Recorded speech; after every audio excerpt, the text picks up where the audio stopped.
Lord Tyrion sat in front of an open window enjoying the midday breeze. The heat from the city had finally broke, and Tyrion made a point to enjoy it. He returned from his numerous morning meetings to a pile of scrolls from all corners of the kingdoms. Rarely would good news travel by Raven, and today would be no exception. Lady Arya had safely arrived in White Harbor, to no one's surprise. What was surprising is that she arrived at her destination before her daughter had reached hers. Tyrion assumed her arrival notification was buried somewhere on his desk. This assumption fell to the floor once he received a message from Storm's End. Apparently the princess was nearly a week overdue. Fishermen had reported a storm developing by the gods themselves, and was churning outside of Shipbreaker Bay. This alarmed Tyrion greatly as he sprang to his feet, just as his door opened without request. Grand Maester Wolkan, noticeably alarmed, drenched in sweat, and huffing a great deal. Tyrion assumed his message was dire. He had never seen this level of panic from the old maester. Lady Yara demands your presence at the Mudgate. She implores you to hurry. She claims the city is at risk. Tyrion's mouth was agape. Yara was not as superstitious as your typical Ironborn, giant krakens and such, swallowing Storm's End, or defeating Aegon the Conqueror, Tyrion thought.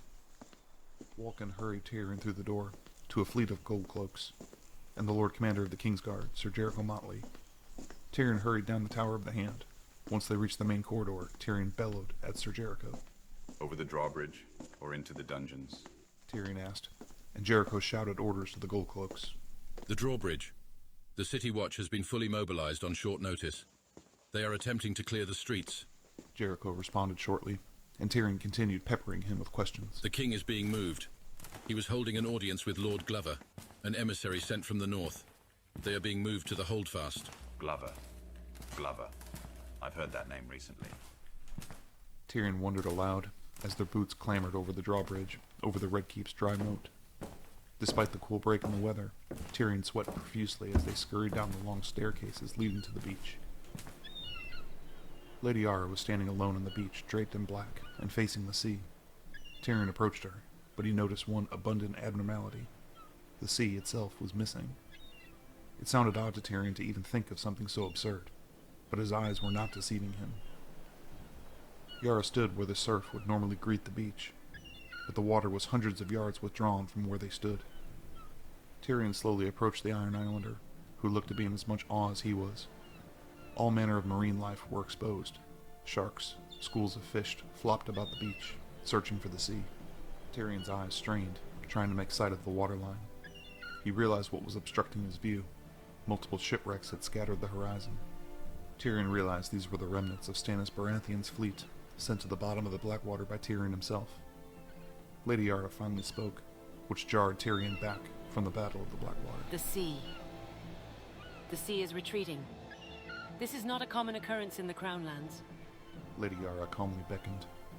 Tyrion wasn't sure if she had collected enough dramatic poise before continuing. Perhaps during a quake, a rogue wave could sink entire fleets and swallow shores whole. This is commonplace in the Stormlands. Yara continued, still her gaze fixated on the retreating shoreline.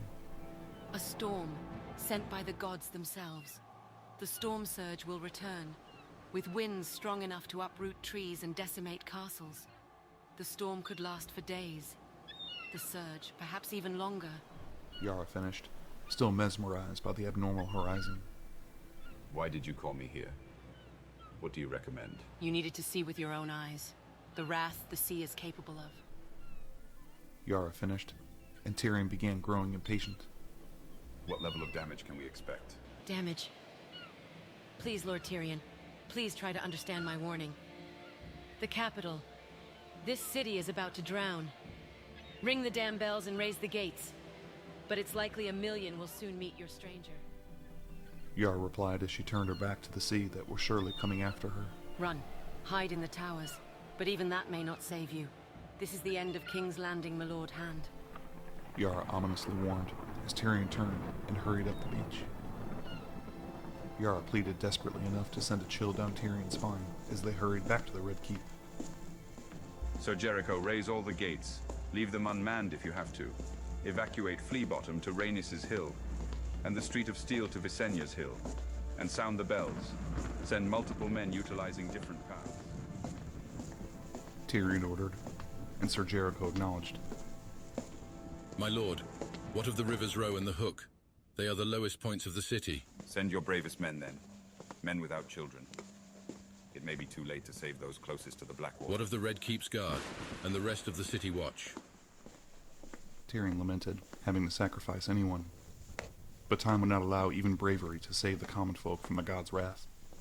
After a sweaty sprint up the twisted staircase at the base of the Red Keep, Ser Jericho asked the most difficult question. Tyrion thought on it for a moment. It was a difficult decision, but one that had to be made. They will remain inside the castle. The protection of the king is paramount. If the waves drown the city, order will need to be maintained after. We will need them post-disaster. Tyrion finished. He could tell by Ser Jericho's body language that he did not agree. Tyrion didn't judge him.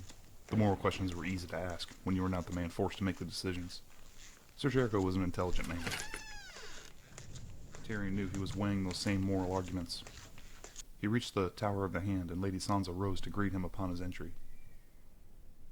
He simply charged at her, and raised his hands above his own head. He took her face into his hands. Many years of marriage communicated to Sansa to lower herself so they could meet eyes. Tyrion kissed her passionately. He was not sure if this would communicate confidence or apprehension. When Tyrion opened his eyes, he saw hers were full of concern. Where is the king? What is happening? Sansa demanded of Tyrion, simply offering her his hand, and he led her to the balcony high above King's Landing. Sansa gasped when she saw the sky, dark, swirling, full of colors Tyrion had never seen before. She gasped either in awe of its beauty or in horror of the possible destruction. She picked up the front of her dress with both hands and ran gracefully to the opposite end of the tower. Tyrion met her there a moment later as the city bells began to ring. The common folk scurried amongst the hills of Visenya and Rhaenys. The city watch and their steeds hurried the crowds through the streets. Tyrion half expected Sansa to get emotional, but he only saw determination in her eyes. The king is being moved to the Holdfast. This is the highest place in the Red Keep. Fortunate for us, but not for the rest of the city. Sansa replied, likely grateful her children were far from King's Landing on the western road. Tyrion held her hand and pointed to the shoreline as they reached the Blackwater side of the tower. The storm had now blacked out the sun as darkness fell upon the city itself. Tyrion watched the receding shoreline intently, and finally the wave appeared. Tyrion could not believe his eyes. The rogue wave was hundreds of feet high, and still yet to crest. The bells continued to ring as the sea prepared for its assault on the capital. The common folk scurried about the hills like ants on their mounds. Lightning danced across the sky and struck the sea, beautiful, but terrifying nonetheless. I'd see this every fortnight had I married into the Stormlands. Lady Sansa jested through her nervousness. We're safe here, dear wife. Still even here, you lie. And I've never loved you more, husband. Claimed Sansa as she kissed him again. The deafening crash of the rogue wave forced Tyrion's eyes open and directed them back towards the shoreline. The wave was split by Aegon's Hill, and the wave rushed into the city and shook the hill violently enough to make Tyrion uneasy on his feet. The city walls did little to deter the sea, and the wave crested and crashed over them as if they were no longer there. Tyrion patiently waited as the tower leaned, or at least felt as if it was leaning. No part of River Row or the Hook were visible as they were swallowed by the rising of the Blackwater. The sea wrapped around Visenya's hill and continued until water rushed through the gates of the gods. That was it, Tyrion thought. The city, the entire city washed away, nay any part of the capital spared. The wind now howled and directed the hand's attention skyward. The bells ceased ringing, and only then Tyrion could finally hear the wails of the city and the moans and creaks of the wreck. The sound of falling rock and rush of earth was indicative of a mudslide just under the rookery, the medium-sized tower on the Blackwater side of the keep. Tyrion watched in horror as the rookery tower collapsed and was claimed by the mighty Blackwater. Now the rain aided the wind in filling Tyrion's ears. Still Sansa said no words as their own tower swayed. Just the tips of the trees remained visible above the waterline of the Godswood. It was difficult to determine which way the water was now flowing. He wasn't sure if the worst was now, or perhaps yet to come. The easiest way to decide was to locate debris, unfortunately dead floating bodies as well, for which there were many. White Sword Tower.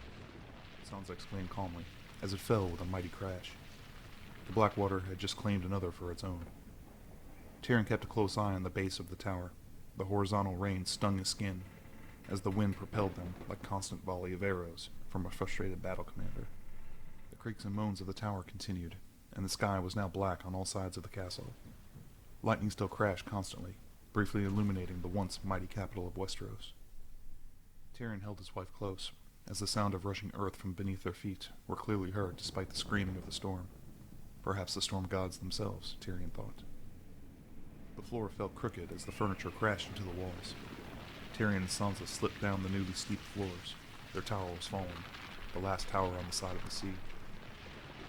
The couple held each other close, though this impact in the shallow water of the godswood separated the couple from each other, leaving Tyrion alone, deaf from wind, wet, and covered in darkness.